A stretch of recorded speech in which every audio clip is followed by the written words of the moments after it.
Herkese merhaba arkadaşlar. Emanet Listesi yeni bölüm analiz videoma hepiniz hoş geldiniz. Dizimizi daha rahat izleyebilmeniz için birçok altyazı dili eklemiş bulunmaktayım.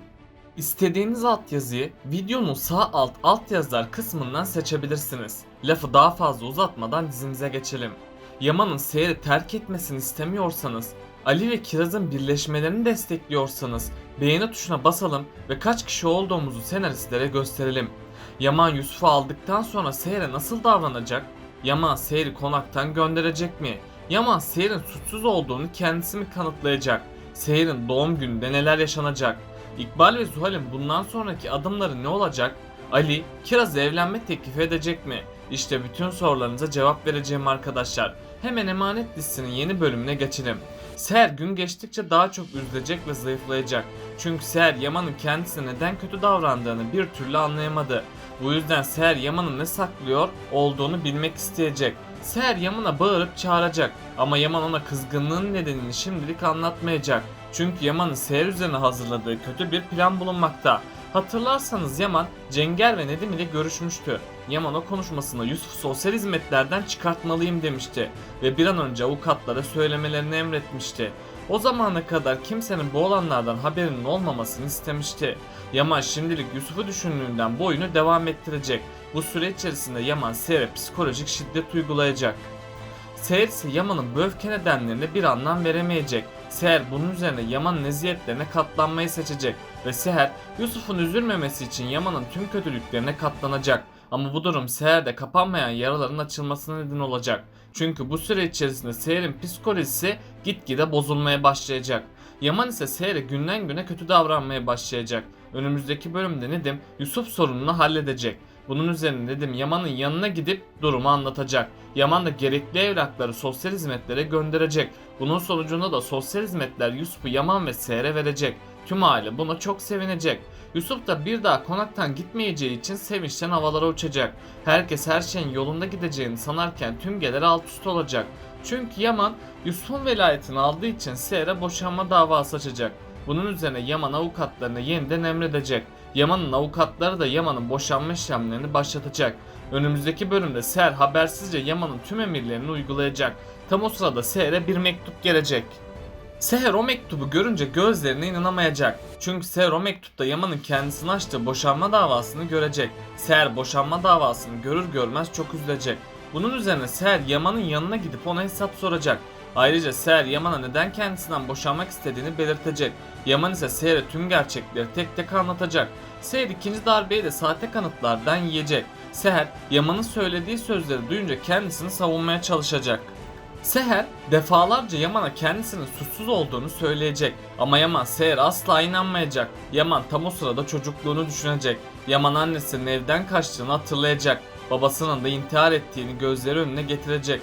Ayrıca Yaman annesinin kendisine söylediği sözleri hatırlayacak. Yaman o sözleri hatırladıkça Seher'e bir kat daha öfkelenecek. Çünkü Yaman'ın annesi ona baban gibi olma demişti. Ve ondan sonra bir marangoz ile evden kaçmıştı. Yaman da hayatın getirdiği zorluklarla çocukluğunu şekillendirmişti. Eğer Yaman'ın annesi o sözleri söylemeseydi belki de Yaman çok farklı birisi olacaktı. Hatta Yaman kadınlara düşman değil saygılı, yardımsever davranacaktı. Bu nedenle Yaman Seher'e şimdilik asla güvenmeyecek.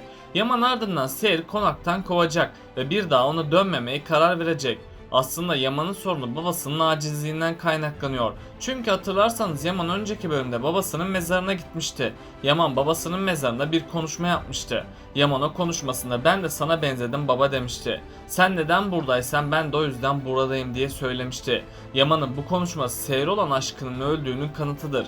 Yaman bu sözlerinde babası gibi Seher'e olan aşkının öldüğünü söylemekte. Eğer Yaman bu kötü düşüncelerden kurtulmazsa Seher'i kaybedecek. Seher de sonsuza kadar ondan ayrılmış olacak ve bir daha Yaman Seher'e dönemeyecek. Ama büyük ihtimalle Yaman büyük bir hata yapacak. Yaman sosyal hizmetlerden Yusuf'u alır almaz Seher'i konaktan kovacak. Seher de ilk başlarda nereye gideceğine bir karar veremeyecek. Seher Yaman'ın kendisine ihanet ettiğiyle çok üzülecek. Bunun sonucunda da Seher'in psikolojisi tamamen bozulacak. Seher'in psikolojisi yerinde olmadığı için kendinden geçecek. Hatta Seher dikkatsiz davrandığı için yaralanacak. Bunun sonucunda da Seher hastaneye kaldırılacak. Ama Seher'e her zaman olduğu gibi yine hiçbir şey olmayacak. Nadire anne ve Fırat ise Seher'in hastaneye kaldırıldığını öğrenecek. Bunun üzerine Fırat ve Nadiren hemen hastaneye gidecek ve Seher'e bir şey olmadıklarını gördüklerinde rahat bir nefes alacaklar. Seher ise kendisine olanları bir bir herkese anlatacak. Fırat Seher'e olanları duyunca çok öfkelenip Ali'nin yanına gidecek. Ali de Seher'e olanları Fırat sayesinde öğrenecek. Ali bunun üzerine Yusuf'u Yaman'dan almak için dava açacak. Ayrıca Ali ve Fırat Yaman'dan hesap sormaya gidecek ama Yaman onları kovacak. Ali ise Yaman'a kinlenip onun bir açığını aramaya başlayacak. Seher bu süre içinde Yaman'a kinlenecek. Hatta Seher Yaman'a dönmeyeceğine dair bir yemin edecek. Seher'in Yaman'a olan aşkı bir intikama dönüşecek. Çünkü Seher Yaman'ın kendisine yaptıklarını hatırlayacak ve ondan intikam almak isteyecek. Seher ardından kendi ayakları üzerine duran bir kadın haline gelecek. İkbal ve Zuhal ise iyice rahatlayıp tüm iktidarın kendisinde olduğunu sanacaklar. Bu yüzden konaktaki kötülüklerin bir süreliğine ara verecekler. Ama Zuhal'in daha farklı bir amacı olacak. Zuhal Yaman'ı elde edebilmek için onun çevresinde dolaşacak. Ayrıca Zuhal her gün Yaman'a daha çok yakınlaşmaya çalışacak. Eğer Zuhal Yaman'la evlenirse tüm Kırımlı mirasının kendisinin olacağını sanacak. Ama Yaman Seher'in açısından asla Zuhal'e bir şans vermeyecek. Ama sonradan Yaman Seher'in kendisini Selim ile aldattığını düşünecek. Bu yüzden Yaman Seher'i cezalandırmak için Zuhal ile birlikte olabilir.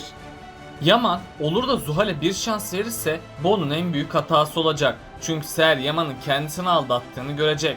Bunun üzerine Seher büyük bir hayal kırıklığı yaşayacak. Çünkü Seher tamamen Yaman'a güvendi ve Seher Yaman ile hayatını kurabilmek için çok çabaladı. Hatta Seher bu yolda zorlu mücadelelerden geçti. Yaman da Seher'i aldatınca Seher artık asla Yaman'a dönmeyecek. Yaman da intikamını Seher'den aldığını sanacak.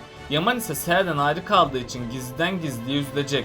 Cenger ise Yaman'ın bu üzüntüsünü fark edip ona bir öneride bulunacak. Cenger, Yaman'a sahte kanıtları tekrardan incelemesini söyleyecek. Yaman ilk başlarda kanıtları incelemek istemeyecek. Ama Cenger'in Yaman'ın içine düşürdüğü bu şüphe onu harekete geçirecek. Yaman'dan gizliden gerçeklerin peşine düşecek. Zuhal ve İkbal de iyice rahatladıkları için hiçbir şeyden haberi olmayacak. Bunun üzerine Yaman tüm dosyayı derinden bir incelemeye çalışacak. Bunun sonucunda da Yaman hayatının şokunu yaşayacak. Çünkü Yaman Seher'in suçsuz olduğunu görecek ve Yaman büyük bir pişmanlık yaşayacak. Yaman'ın hakkında Seher'e yaptığı hakaretler ve suçlamalar gelecek. Ayrıca Yaman Seher'e güvenmediği için kendisinden utanacak. Yaman ardından Seher'i arayıp ondan özür dilemeye çalışacak. Ama Seher Yaman'ı şimdilik affetmeyecek. Seher'in Yaman'a olan güveni sonsuza kadar yok olacak. Çünkü Yaman Seher'e güvenmeyerek son ışığını da kaybetti. Bu ışığın yeniden canlanması çok zor olacak. Çünkü Seher bu süre içerisinde Yaman'ın kendisine yaptığı kötülükleri hatırlayacak. Ali de Kiraz'a aşık olduğu için ona evlenme teklifinde bulunacak. Kiraz ilk başlarda bu evlenme teklifini kabul etmeyecek. Ali de Kiraz'a baskıda bulunup onun kendisiyle evlenmesine razı edecek.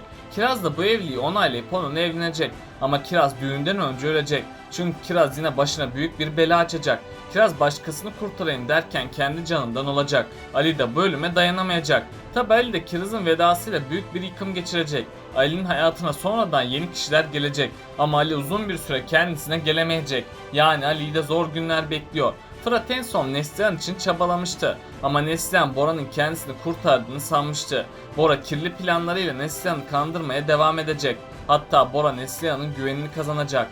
Bunun üzerine Bora, Neslihan'ı unutamayacağı bir ders verecek. Çünkü Bora sonunda Neslihan'a hakaretler edip onu yarı yolda bırakacak. Her şeye rağmen Fırat Neslihan'ın yanında olup onu bırakmayacak. Çünkü Fırat Neslihan'a aşık olmuş durumdadır. Bu yüzden Fırat Neslihan'a duygularını itiraf etmek isteyecek. Ama bu hiç kolay olmayacak.